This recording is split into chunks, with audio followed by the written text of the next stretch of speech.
here's the bottom line. We've got a jobs number coming out in the morning that's going to be, it may beat, it may not beat, but the problem is you have a Federal Reserve that doesn't really know where they're at. They don't really understand how to really move the economy. They continue to try to stall and hold back instead of just going ahead and take the pill of raising rates. You have no liquidity from the banks. The independent entrepreneur can't borrow money.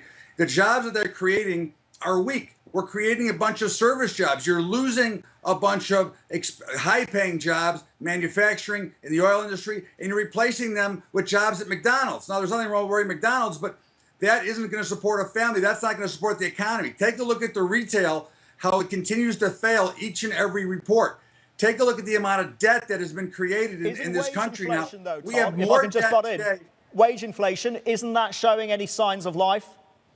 No. I mean, if you call, minor percentage points from what we've lost, if you look at the average American, they're making less money today than they were making 10 years ago. Yet, because the Fed says we have no inflation, but somehow my food, my energy still costs more money than it did before. My college education for my kids costs a lot more money, but they keep telling me there's no inflation, and I'm making less money than I was making 10 years ago. So the mix doesn't work, Sri. The whole problem is you've got a Ponzi scheme of printing money to satisfy the old debt, not trying to rebuild an economy, saying, hey, let's go forward. We know we're going to have a bitter pill to swallow, but instead, we've created so much more debt in this country. The debt today is 2.5 to 3 times bigger than it was for the housing bubble. You've got the auto companies that are selling out their future, giving 10-year notes. Okay, you're giving a 10-year loan on a car because they're trying to get by the month. Okay, you made a very plausible case, Todd. So do we all go out into the woodshed with an Armalite, or do we look for pockets of value? What do we do in this sort of environment? I think you always look for value, Sri. I think, really, look, the truth of the matter is, if the money stays cheap, you'll probably see new highs in the market. Now, it's not a common thought that, we should go up into a market like this. But at the end of the day, there's no place to put your money. So the real problem here, Sri, is going to be the people that are chasing yield.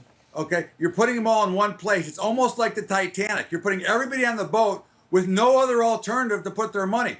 What is going to happen when somebody decides to start to pull the plug and all the money starts to flow out? There's going to be no buyers to pick it up. And this is always the case at the end of any bubble, at the end of any balloon, you see the air coming out. Todd, I've got to ask you this. Let's talk about another uncertainty, and that is the politics.